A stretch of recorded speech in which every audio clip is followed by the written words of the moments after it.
우리가 성경을 읽다 보면 우리가 상식적으로 아는 것하고 다른 게 굉장히 많습니다. 주의 일을 하는 것도 그렇습니다. 여러분 이제 이 선교사 그러면 어떤 나라를 정해놓고 기도하죠.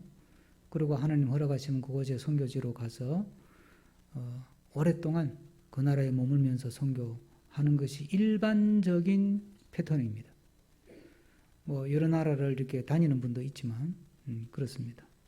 근데 오늘 본문에 나오는 빌립이라는 사람을 보면 그냥 어떻게 보면 동해 번쩍 서해 번쩍 하듯이 다니는 거예요. 사도 바울을 생각해 보세요. 사도 바울도 보면 무슨 전도 계획서를 만들어서 움직인 게 아니고 그냥 동해 번쩍 서해 번쩍. 그래서 사도 바울의 전도 루트를 여러분들 인터넷 들어가서 찾아보시면 사도 바울의 전도 루트가 이렇게 1차, 2차, 3차, 4차까지 그림으로 그려진 게 있거든요. 그거 보면 계획이 없어. 같은 데 또 가고 같은 데 또 가고. 그거 상당히 낭비잖아요. 딱 계획을 세워가지고 길을 딱 잡아서 딱 한 번 갔던 데는 피하고 이렇게 가면 되게 좋을 것 같잖아요. 능률적이고. 시간도 자원도 효과적으로 쓰는 거잖아요. 그런데 안 그래요. 같은 데 또 가고 올라갔다 내려갔다. 그게 희한하죠. 빌립도 보면요. 예루살렘에 있다가 박해를 피해서 어디로 갔습니까? 사마리아로 갔어요. 사마리아 가서 복음 전하고 시몬이라는 귀신 들린 사람 그 회심시키고 그랬잖아요. 그게 어저께까지 본문이거든요. 지난주까지. 근데 예루살렘은 이스라엘의 중간에서 조금 아래쪽에 있어요. 사마리아는 어디예요? 북쪽으로 한참 올라가야 돼요. 거기서 이제 막 전도하고 막 그리고 기적도 행하고 막 시몬 회개시켜서 예수 믿게 만들고 막 그러고 잘하고 있는데 갑자기 오늘 본문에 보면 성령이 뭐라고 말하느냐면 예루살렘을 거쳐 가사로 가는 땅으로 가라 그래요. 그러면 이제 가사로 가야 되는데 가사가 어디냐면 가사는 이스라엘의 최남단에서 서쪽 끝이에요. 그러면 그게 이제 지중해, 여러분들 이스라엘은 지중해를 물고 있잖아요. 지중해를 물고 있는 최남단에서 제일 서쪽 끝. 그 조금만 내려가면 이디오피아예요. 이디오피아 가는 길이에요. 아프리카 가는 길이라고. 그럼 봐요. 예루살렘에서 어디로 갔어요? 북쪽으로. 사마리아 갔다가 어디로 가요 이제 또? 예루살렘을 거쳐 가사라 가라고 하니까 다시 남쪽으로 내려가 서쪽 끝으로 또 가는 거예요. 그 다음에 오늘 마지막 본문 9절에 보면 뭐라고 되냐면 아소도에서 여러 도시를 다니고 가이사라로 갔다 그랬어요. 가이사라, 아소도는 어디냐면 가사에서 또 북쪽으로 올라가야 돼. 가이사라는 어디냐? 더 북쪽으로 올라가야 돼. 사마리아보다 더 북쪽이에요. 그러면 왜 이렇게 왔다 갔다 해? 동해 번쩍 서해 번쩍. 시간 낭비하고 돈 낭비하고 다 차비들 텐데. 그런데요. 빌립이 왜 이렇게 갔어요? 성령이 그렇게 이끌었다는 거예요. 그럼 보세요. 성령이 일하시는 방법은 우리의 생각하고 계획하고 다르다는 거예요. 우리는 굉장히 합리적이고 상식적이고 효율적이고 효과적인 어떤 사고를 훈련받았어요. 어릴 때부터 그렇게 교육을 받았잖아요. 영이면 딱 거리 계산 잘해가지고 갈 때 뺑뺑 돌아다니지 말고 기름 쓰면서 지름길을 찾아가지고 딱 가면 시간도 절약하고 기름도 적게 들고 일을 그렇게 해야지 말이야. 동쪽 갔다 서쪽 갔다 남쪽 갔다 북쪽 갔다 그러면 그 어리석은 거야. 우리 이렇게 배웠어요. 그죠? 그래서 우리는 하나님도 성령도 그렇게 일하시는 줄로 생각을 해요. 아니 굉장히 질린 걸 한 방에 팍 가기도 하지만 어떨 때는 뺑글뺑글 돌린다니까요. 자, 여러분 이스라엘 백성들이 애굽에서 나와가지고 홍해를 건넜습니다. 그렇죠? 홍해를 건너가지고 이제 가나안 땅까지 가야 되잖아요. 예? 그럼 홍해 건너서 가나안 땅까지 지름길로 가면 며칠 걸릴까요? 7일이면 돼. 7일. 일주일. 홍해를 건너서니까. 근데 얼마 걸렸습니까? 40년 걸렸대. 40년. 근데 그것도 여러분들 오늘 교회 집에 가셔가지고 성경 공부 좀 하세요. 인터넷 들어가서 이스라엘 출애굽 루트, 또 출애굽 경로 이렇게 치면 지도가 다 뜨거든요. 화살표로 이래 갔다 뜨는데 바울 한 거하고 똑같아. 올라갔다 내려갔다 올라갔다 같은 데 또 갔다가 같은 데 또 갔다 올라갔다 내려갔다. 그게 뭐 하는 거예요 도대체? 예? 아니 어차피 가나안 땅에 갈 것 같으면 7일 만에 가는 거 뭐 조금 쉬었다 가더라도 한 보름 만에 그냥 휙 들어가 버리면 될 걸 갖다가 올라갔다 내려갔다 올라갔다 내려다가 40년이 걸리다 보니까 가나안 땅 들어가려고 따라 나왔던 사람들은 광야에서 어떻게 됐어요? 다 죽어버렸어요. 꿈만 꾸고 이런 사람이 하나도 없는 거예요. 아이고 참 희한해요 이거. 가나안 땅 가자 꿈꾸고 따라왔는데 가나안 땅 들어간 사람은 딱 두 사람밖에 없어요. 누구예요? 여호수아하고 갈렙만 들어가고 나머지는 광야에서 다 죽었어. 모세도 광야에서 죽었어. 자 이러면 요즘 우리 이 시대 말로 표현하면 그 괜히 개고생하는 거 아니에요? 그게 뭐 하는 짓이에요 도대체? 가나안 땅 가자 하나님의 약속의 땅 가나안 복지로 가자 그러고 갔으면 꿈을 이루어야 되지. 40년 동안 그냥 동해 번쩍 서해 번쩍 뭐 좌충 우돌 뭐 우왕좌왕 하다가 결국은 다 광야에서 다 죽어버리고 겨우 두 사람만 들어가 버렸는데. 근데 하나님이 그렇게도 일하신다는 거예요. 중요한 건 하나님은 하나님이 계획을 딱 세우잖아요. 그러면 하나님의 방법으로 하나님의 스케줄을 따라서 하나님이 정한 루트를 따라서 반드시 그 계획을 이루어요. 이루는데 우리가 볼 때는 엄청나게 지름길로 팍 가는 경우도 있고 어떨 때는 빙 돌아가 동해 번쩍 서해 번쩍 하다가 무슨 홍길동이 닮은 것도 아니고 그러다가 가는 경우도 있고 이거는 우리가 판단할 수가 없어요. 자, 사도행전을 읽고 공부할 때는 항상 1장 8절을 머리에 기억하고 있어요. 1장 8절 다시 한번 찾습니다. 1장 8절. 1장 8절 뭐 다 외우시는 분 있죠? 네. 다 같이 읽습니다. 시작.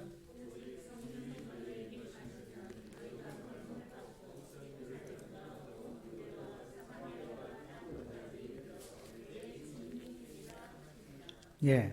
그 성령이 너에게 임하시면 권능을 받고 네 멋대로 가라 이 말이 아니고 성령이 너에게 임하시면 성령이 너희들 이끌어 갈 테니까 성령의 인도를 따라서 예루살렘, 유대, 사마리아와 땅끝까지. 그러니까 예루살렘은 수도니까 예루살렘 유대의 수도니까 우리나라로 예를 들면 자 서울에서 성령의 인도를 받아가지고 남쪽 대한민국 전도하고 이게 유대예요. 그 다음 어디예요? 북쪽 사마리아, 북한 전도하고 사마리아 그 다음 어디로 가라고요? 땅끝 세계로 가라 이 말이거든요. 이게 하나님의 로드맵, 하나님의 계획이에요. 예루살렘에 모인 교인들, 하나님의 자녀들에게 성령의 능력을 붓고 성령의 감동을 주고 은혜 받고 능력 받고 또 불 받고 진리를 깨닫고 복음을 믿고 그렇게 하나님의 백성을 만들어서 예루살렘, 서울, 남한, 북한 그리고 전 세계로 복음을 전하는 사람으로 내가 만들어야 되겠다. 그래서 이렇게 복음이 쫙 퍼져가도록 해야 되겠다 하는 것이 사도행전을 통해서 하나님이 주신 첫 번째 계획이에요. 그게 하나님의 사도행전을 이끌어가는 설계도고 우리 삶을 이끌어가는 하나의 계획표예요. 계획표. 그런데 우리 생각 같으면 그러면 그냥 조직적으로 자 세계선교운동 본부 하나 만들어 가지고 예루살렘에 막 수천 명이 모였잖아요. 다 그럼 모여가지고 자 지금부터 이제 성령께서 우리에게 예루살렘에만 있지 말고 유대도도 가고 사마리아도 가고 땅끝까지 가라 그랬으니까 자 모이세요. 자 이제 다리가 좀 불편하신 분들은 유대 선교팀 또 조금 시간도 되고 또 그렇게 되는 분들은 사마리아 선교팀 그 다음에 젊은이들 언어도 되고 시간도 많고 하니까 온 세계 온 땅 선교팀 그래서 조직적으로 쫙 갑시다. 이러면 얼마나 좋아. 이 우리가 하는 방식이잖아. 우리는 이렇게 계획을 짜고 해야 마음이 편한 거예요. 뭐 하는 것 같고. 근데 하나님은 그렇게 안 하죠. 우리가 볼 때는 이해가 안 되는 방식으로 막 올라갔다 내려갔다가 막 시간도 낭비하고 뭐 에너지도 낭비하고 뭐 세월 다 좋은 세월 다 보내는 것 같은데 결과적으로 보면 어떻게 돼요? 하나님이 계획한 대로 가 있는 거예요. 우리 개인의 인생도 마찬가지예요. 개인의 인생도. 하나님이 계획한 대로 가 있다니까요. 자, 이스라엘 백성들을 하나님께서 가나안 땅으로 데리고 간다고 애굽에서 불러냈죠. 모세에게 준 사명, 미션이 뭐냐면 너 이스라엘 백성들을 애굽에서 구출해서 어디로 데리고 가라고요? 가나안 땅으로 데리고 가라고 그랬어요. 근데 모세는 봐요. 모세는 가나안 땅 초입까지 강 건너까지 갔는데 가나안 땅에 들어갔습니까? 못 들어갔습니까? 못 들어갔죠? 근데 이스라엘 백성은 들어갔습니까? 못 들어갔습니까? 결국은 들어갔잖아요. 자녀들 세대가 들어갔지만 결국은 들어갔다니까요. 하나님의 계획대로는 됐잖아요. 다윗을 보세요. 다윗을 하나님이 처음에 다윗이 나 성전 지어서 하나님께 내가 다 사랑받고 싶어요 그랬더니 안 돼. 너는 안 돼. 너는 안 돼. 자격이 없어. 그 자꾸 이제 부탁하니까 그래 좋다. 너 그러면 성전 지을 준비는 나한테 시켜줄게. 그 이제 다윗이 신이 나가지고 성경에 보면 막 성전을 짓고 싶어가지고 막 필요한 걸 전부 다 준비를 해요. 나무도 준비하고 금도 준비하고 인부도 준비하고 두로의 유명한 그 당시 목수가 있었는데 두로의 히람이라는 사람. 그 사람 섭외해가지고 그 나라 왕한테 부탁해가지고 야 우리 성전 지을 거니까 히람 좀 보내주라. 그러니까 아예 보내드려야지. 다윗 왕께서 하시는데 당연히 협조해 드려야지. 국가를 넘어서. 그래서 다 인부도 구하고 기술자고 다 구했어요. 다윗이 성전을 지었습니까? 못 지었습니까? 못 지었어요. 결국은 아들이 지었는데, 그래서 그럼 보세요. 다윗은 못 지었지만 성전은 지어졌습니까? 못 지어졌어요? 지어졌다니까. 하나님의 계획대로 됐습니까? 안 됐습니까? 됐다니까. 우리는 자꾸 내 중심으로 생각하니까 이게 좀 헷갈리고 그러는데, 믿음으로 우리가 산다고 하는 것, 성령의 인도를 받는다고 하는 것은 성령이 길을 여는 대로 가는 거예요. 그러려면 뭐예요? 어떻게 해야 되느냐 하면 성령의 역사하심에 대해서 민감해야 돼요. 내가 계획을 철저히 세우는 게 아니고요. 네? 제가 우리 교회에도 교인들, 젊은 집사님들 개포동 했을 때 저보고 계속 요구한 게 뭐냐면 계획을 세우래, 계획을. 계획서가 없으면 안 된다고 착각을 자꾸 하는데 여러분들의 가정을 이끌어갈 때 뭐 계획서 세워가지고 가정을 이끌어갑니까? 계획서 없어도 잘 살았잖아요. 애들 키우고. 믿음으로 사는 사람은 계획을 세웁니다. 그러나 계획서에 의존하지 않습니다. 그 두 개 사이를 정확하게 읽을 줄 알아야 그게 믿음으로 가는 것이고 그게 성령의 인도를 받는 건데 그러려면 철저하게 성령에 매여 있어야 되는 거예요. 성령에게 귀를 쫑긋 세우고 성령이 뭐라고 하시나. 성령의 하나님의 영에 붙들려 있어야 된단 말이에요. 하나님의 영에 붙들려 있으려면 내가 나를 지금 붙들고 있는 게 뭔지를 정확하게 봐야 되지. 내가 하나님의 영에 붙들려 있는 건지 아니면 세상의 영에 붙들려 있는 건지. 내가 하나님의 영에 붙들려 있는 건지 아니면 내 욕심에 붙들려 있는 건지. 내가 하나님의 영에 붙들려 있는 건지 아니면 내 속에 있는 어떤 뭐 다양한 상처들이 나를 붙들고 있는 건지. 과거에 붙들려 사는 사람도 있고 광한 미래에 붙들려 사는 사람이 있잖아요. 이건 공상가고 망상가고 과거에 붙들려 사는 사람은 치료받아야 되는 사람이고 그런 사람 신경정신과 가서 치료받아야 되잖아요. 현재에 붙들려 사는 사람이 있어요. 아이고 뭐 과거는 지나갔고 뭐 미래는 아직 모르겠고 지금이 중요한 거야. 뭐 아직 그냥 부어라 뭐 마셔라 즐겨라 놀아라 막 현재밖에 몰라. 그 사람은 현재에 붙들려 사는 사람. 의왕밭에 치기 자라기 시작했습니다. 제가 처음에 이제 밥 만드는 걸 시작할 때 제일 힘들었던 게 치기예요. 칡넝쿨. 이야. 지금도 여러분 의왕 한번 근데 가시면 그 큰 나무들 위에 보면 아직도 칡넝쿨이 남아있는 게 많이 있어요. 어떤 나무는요.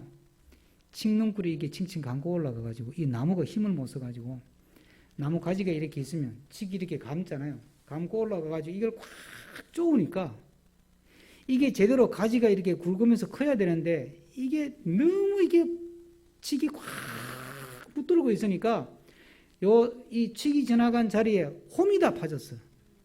그런 거 많이 봤죠? 칡이 그렇게 무서워. 그럼 이 나무는 제대로 크지를 못하는 거예요.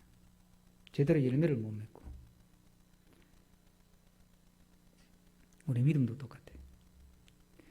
하나님 영에 붙들려 있어야 되는데 내 계획에 붙들려 있고 내 욕심에 붙들려 있고 내 생각에 붙들려 있고 내 상처에 붙들려 있고 세상의 영에 붙들려 있고 그러면 이게 쭉쭉 나가지를 못하는 거예요. 이거 이상하다. 왜 사마리아에서 가서 남쪽으로 한참 가야 되는데 또 서쪽으로 또 가야 되는데 이거 이상하네. 이건 합리적이지 않아. 낭비가 너무 심해. 예산을 그렇게 쓰는 거 아니야. 하면 안 돼. 그러면 불순종하는 거예요. 그러면 성령의 역사를 못 하는 거예요. 하고 싶어도 안 되는 거예요. 믿음의 사람은 늘 기도하면서 내가 지금 할 수 있는 것을 최선을 다합니다. 이게 아주 중요한 거예요. 지금 할 수 있는 것. 공부를 하든 일을 하든 전도를 하든 지금 내가 할 수 있는 것을 최선을 다해야 돼요. 그러면서 하나님이 나에게 길을 여는 대로 가는 거예요. 그러면 하나님이 일하시는 삶을 살게 되는 줄로 믿습니다. 그래서 하나님이 여는 대로 가서 그 일을 하는 거예요. 사도 바울은 예수님 믿고 꿈에도 소원이 복음 전하고 사는 거였습니다. 그런데 그러면 우리 생각 같으면 이야, 그 사도 바울 똑똑한 사도 바울 공부도 많이 한 사도 바울이 집안도 좋고 그 사도 바울이 하나님이 그냥 탄탄대로를 열어가지고 가는 데마다 그냥 준비된 영혼들을 만나서 말씀을 전하면 아멘 하고 받아들이면 얼마나 좋겠어요. 그런데 어떤 데는 그가 복음을 전하면 사람들이 할렐루야 아멘 막 기다렸더니 믿고 막 왜 회개하고 세례받겠습니다 그러고 머리를 드미는 사람도 있는데 또 어떤 데는 가면 저 죽여라 저거 저 뭔 소리야 저거 이단같이 죽여라 그러고 감옥에 집어넣어 버리는 거야. 그럼 어떻게 해요? 여러분 같으면 어떻게 하겠어요? 이거 나 선교하러 다니지 말라는 건가? 사도들은 그렇게 생각 안 해요. 선교는 하나님께서 나에게 주신 마음이니까 그 선교는 하는 거예요. 그런데 내 생각 같으면 다음 도시 이번에는 내가 성남에서 복음을 전했으니까 이제 용인으로 내려가서 복음을 전하고 그 다음에 동백까지 내려가서 복음을 전하고 뭐 그런 식으로 복음을 전하고 싶은데 덜커덕 깜빵에 들어가서 그럼 어떻게 해요? 감옥에서 복음을 전하는 거지. 감옥에서. 근데 우리는 그렇게 안 해. 감옥에 들어가면 그럼 이제 복음 전하는 거 중지. 내 계획은 용인 가는 거니까 그럼 감옥에 있는 동안에 용인 갈 준비만 하는 거야. 그럼 감옥에서 안 내보내면 그때까지는 전도 안 해요?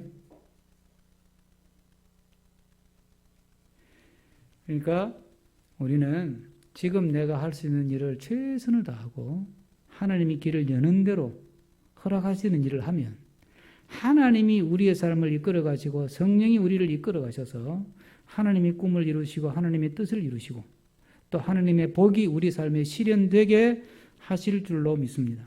그러니까 하나님 영에 매여 산다고 하는 것이 이런 거란 말이죠.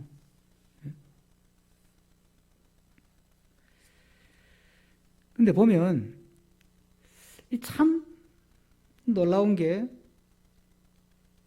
주의 사자가 16절에 보면 주의 사자가 26절에 주의 사자가 빌립에게 이렇게 말해요. 남쪽으로 가서 예루살렘에서 가사로 내려가는 길까지 가라. 그러면서 그 끝에 뭐라고 되어 있습니까? 그 길은 광야래. 자, 물어봅시다. 전도하려면 허벌판을 가야 됩니까? 아니면 저 강남이나 요즘 그 더 현대백화점 저런 데 사람 모이는 데 가야 됩니까? 사람 모이는 데 가야지. 허벌판에 가면 뭔 전도를 해? 이게 말이 안 되는 이야기야. 그러면 이게 성령이 착각하셨나? 내가 잘못 들었나? 이건 아니야. 아니야. 다시 하나님 어디로 가라고요? 광야로 이거 하나님 음성 아니야. 다시 어디로 가라고요? 광야로 가라고. 아닌데. 우리는 이런 식으로 살아요. 믿음 생활을 해도. 전도는 사람 많은 곳에 가서 하는 것이다. 이런 생각을 하는 거예요. 그게 내 통념이야. 그게 내가 믿음 생활하면서 형성된 내 관행이고 내 통념이고 내 상식이고 내 기준이고 내 사고의 틀이에요. 그걸 깨면 큰일 나는 줄 아는 거예요. 29절에는 또 29절에 성령이 빌립더러 이르되 이 수레로 가까이 나아가라 그러는 거예요. 그 수레 누가 타고 있습니까? 넷이 에티오피아에 그래도 뭐 국고승계 경제 기획원 장관쯤 되는 사람인데 재무부 장관이나 근데 이 사람이 직분은 꽤 높은데 장관급인데 몸은 넷이야. 성경에 신명기 23장 1절에는 넷이는 하나님의 성전에 들어올 수 없다 이렇게 돼 있어요. 몸에 문제가 있기 때문에 부정하다 이렇게 생각해요. 바울은 유대인이잖아요. 율법을 철저히 지키던 사람 아니에요. 누구보다 열심을 다해서 율법을 지키던 사람인데 그거 모르겠어요. 빌립도 은혜 받고 구원받은 사람 아니에요. 빌립도 그걸 모르겠어요. 자, 그런데 바울도 비슷한 경험을 하잖아요. 빌립도 비슷한 경험을 하는 거예요. 하나님, 성령님 이상해요. 저 사람은 아닌데요. 그 신명기에 그랬잖아요. 저런 사람은 성전에 못 들어간다고. 근데 뭔 전도를 해요? 가까이 가면 안 되는데. 우리는 안 가. 그래서 자꾸 성령이 인도하시는 걸 내가 차단을 하고 내가 가로막고 내가 거부하고 내가 거절하는 거예요. 그래서 나는 내 편한 대로 내 생각에 맞추어서 우리는 자꾸 주의를 해요. 그렇기 때문에 성령님과 우리 사이에 엇박자가 자꾸 생기는 거예요.